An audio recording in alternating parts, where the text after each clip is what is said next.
Hello guys, good morning, जय श्री कृष्ण, जय स्वामीनारायण। आज का मेरा ब्लॉग थोड़ा सा बोरिंग होने वाला है। आपको चाहिए तो आप देख सकते हो वरना स्किप कर सकते हो, क्योंकि आज मेरा ब्लॉग बनाने का मूड ही नहीं है।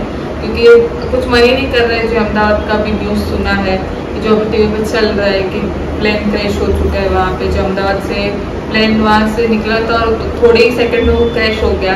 क्योंकि वो उसके जो न्यूज़ सुन के ना ऐसा लगता है, मतलब कुछ मन ही नहीं कर रहा है कि उसमें कितने, मतलब जितने पैसेंजर थे वो कोई बचे ही नहीं है। मतलब एक जन बच पाए पर कोई मतलब बचे ही नहीं है उसमें से। सारे लोग उसमें जल गए, क्योंकि उसमें पेट्रोल भी कितना होगा प्लेन में, जैसे पूरा ब्लास्ट ही हो गया उसमें। क्योंकि वो जहाँ पे क्रैश हुआ वो एक हॉस्टल था, तो वहाँ पे भी वो हॉस्टल के अंदर भी वो प्लेन अंदर टकराया है। तो उसमें कितने स्टूडेंट्स भी, उनकी भी डेथ हो चुकी है। मतलब उसमें तो कोई फैमिली थी, फैमिली के 5 जन थे, जिसमें वो लोग ईद बनाने के लिए लंदन से यहाँ पे आए थे और वो वापस लंदन जा रहे थे। तो उनके मतलब पूरे 5 जन वो, उनकी भी डेथ हो गई उसमें। और बाकी जो कोई ऐसा भी वीडियो था कि जिसमें अभी जिसके शायद मतलब 4 महीने हुए थे, जो उनका हस्बैंड लंदन में रहते, तो वो भी यहाँ से वो वापस लंदन जा रही थी। तो वो अपने हस्बैंड से मिलने के लिए जा रहे थे लंदन, उतने में उनका प्लेन तो यहाँ से ही क्रैश हो गया, तो वो लंदन तक पहुँच ही नहीं पाए। और कोई भी कितने अलग अलग जगह से लोग आए हुए थे, बाहर गाँव के भी थे, यहाँ के भी थे, मतलब ऑल ओवर इंडिया के कितने सारे लोग यहाँ से वहाँ मतलब जा रहे थे। तो अभी उसमें से कौन कोई बचा ही नहीं है। अब उसमें अपने पहले जो सीएम थे वो भी थे, उनकी भी डेथ हो चुकी है उसमें।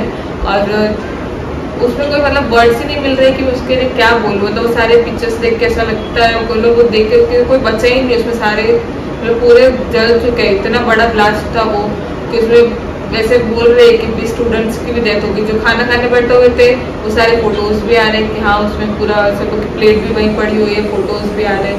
तो वैसे मन ही नहीं करता है कि हाँ कुछ बोले, आज कुछ वीडियो बनाए, इसलिए आज का ब्लॉग तो मैं बना ही नहीं रही थी। उसके मतलब उनके पेरेंट्स को भी ऐसा होगा कि मेरे बच्चे वहाँ पे पढ़ रहे हैं, तो वो लोग को भी ऐसा होगा कि मेरे बच्चे पढ़ के आ जाएगा, थोड़े साल के बाद पढ़ाई हो जाएगी। पर उनको क्या पता था कि ऐसा हो जाएगा, कि उनके बच्चों की डेथ हो जाएगी, कि क्या होने वाला है। कल किसी को पता नहीं रहता कि क्या होने वाला है। जैसे बोलते ना 2025 में मतलब कलयुग चालू हो गया, वैसा लगता है कि हाँ अभी ऐसा हो रहा है कि सब एक के बाद एक, पहले पहलगाम का आया, फिर ये आया, मतलब सब कुछ एक साथ मतलब हो भी था। जो पर्सन ने निकाला था, जो फ्लाइट में बैठते हो हम लोग, कैसे कहीं पे जाते तो हम लोग फोटोज खींचने की आदत होती है, कई जगह पे वीडियोस बनाने की आदत है। वैसे मतलब एक पर्सन ने सिर्फ वीडियो बनाया था कि हाँ फ्लाइट में बैठे, उसमें ही मतलब पूरा दिख रहा है कि फ्लाइट जहाँ से मतलब टेक ऑफ की और तुरंत ही कुछ गड़बड़ की वजह से कुछ हुआ कि पूरा प्लेन क्रैश हो गया। उसमें भी वैसे थोड़ा बहुत दिखने में आया है। मतलब वो अंदर क्या हुआ उन लोग के, तो हम लोग मतलब पता ही नहीं चल सकता कि उन लोगों को कितना पेन हुआ रहेगा। उन लोग की डेथ हुई तो पूरा जले रहेगा, तो पता ही नहीं। मतलब जिसके मतलब घर के पर्सन गए वो लोग उतना, उनका दर्द हम लोग तो जल्दी नहीं समझ सकते, क्योंकि जिस घर का इंसान जाता है उनको ही समझ आता है कि वो घर का दर्द मतलब क्या फील होता है, वो ही समझ सकते हैं। हम लोग इतना ज़्यादा उनको मतलब फील नहीं कर सकते। बट हाँ हम लोग मतलब बता सकते, हमें दर्द होता है, बट जितना उनकी फैमिली को हो रहा होगा ना, उतना दर्द हमें नहीं समझ में आ रहा होगा कि मतलब क्या उनकी फैमिली पे बीत रही होगी। वो तो बच्चे भी जिसके गए मतलब वो बहुत छोटे छोटे थे, मतलब ऐसे भी नहीं कि कोई बड़े हो कि 20 साल के ऐसे जो बच्चे थे। तो मतलब कितने छोटे बच्चे चले गए, मतलब उनको भी कितना दर्द हो रहा होगा। अभी किसी की तो पूरी फैमिली ही नहीं रही, तो पता ही नहीं क्या हो रहा होगा उसके चीज़ के लिए। हम तो कुछ बता ही नहीं सकते।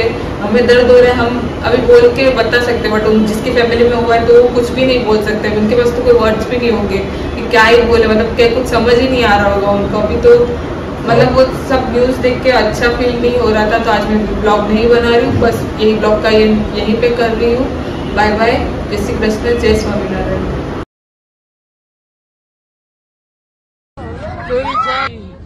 हे माँ, तेरी जय, हे माँ, हे माँ, रक्षा करो माता वैष्णवी, रक्षा करो माँ, रक्षा करो माँ। अभी कल ही अहमदाबाद में एयर इंडिया का जो प्लेन क्रैश हुआ है उसमें हुआ ये था कि लंदन जाने के लिए दोपहर 1:38 पर सरदार वल्लभ भाई पटेल इंटरनेशनल एयरपोर्ट के रनवे नंबर 23 से फ्लाइट ने उड़ान भरी। उड़ान भरने के बाद एयरक्राफ्ट लगभग 625 फीट तक की ऊंचाई पकड़ चुका था, पर तभी प्लेन में कुछ ऐसा हुआ कि पायलट्स को ATC को इमरजेंसी मेडे कॉल करना पड़ा। प्रोफेसर फाओ को फॉलो करके 3D एनिमेशन की मदद से इस बात को समझो कि मेडे एक इमरजेंसी का सिग्नल होता है जो पायलट रेडियो पर देता है जब प्लेन में कुछ खतरनाक प्रॉब्लम हो। इसके तुरंत बाद ही 475 फीट पर मिनट की स्पीड से ये एरोप्लेन नीचे की तरफ जाने लगा। एयर ट्रैफिक कंट्रोल से इसका कांटेक्ट अचानक पूरी तरह खत्म हो गया और एयरपोर्ट के थोड़ा सा आगे जो मेघानी नगर रेसिडेंशियल एरिया है वहां जाकर खतरनाक क्रैश लैंडिंग कर गया। बदकिस्मती ये रही कि प्लेन जस्ट लंदन के लिए उड़ा ही था और फ्यूल इसमें फुल भरा पड़ा था। इसी कारण से क्रैश लैंडिंग होते ही ऐसा जोर का ब्लास्ट हुआ कि अंदर बैठे हुए बेचारे पैसेंजर्स और ग्राउंड पे आसपास मौजूद लोग बुरी तरह आग में झुलसकर मर गए। प्लेन एयरपोर्ट की बाउंड्री से बहुत ज्यादा दूर नहीं जा पाया था और बताया जा रहा है कि ये air India flight medical college hostel के ऊपर जाकर क्रैश हुई, जहां ऑलरेडी 50-60 इंटर्न डॉक्टर्स मौजूद थे। इस हादसे में इतने ज्यादा लोगों ने अपनी जान गंवाई है। इन अथॉरिटीज के हमें दुख है वाले मैसेजेस के बहकावे में मत आना, प्रेशर बना के रखो, इन्हें जवाब देना पड़ेगा कि किसकी गलती थी।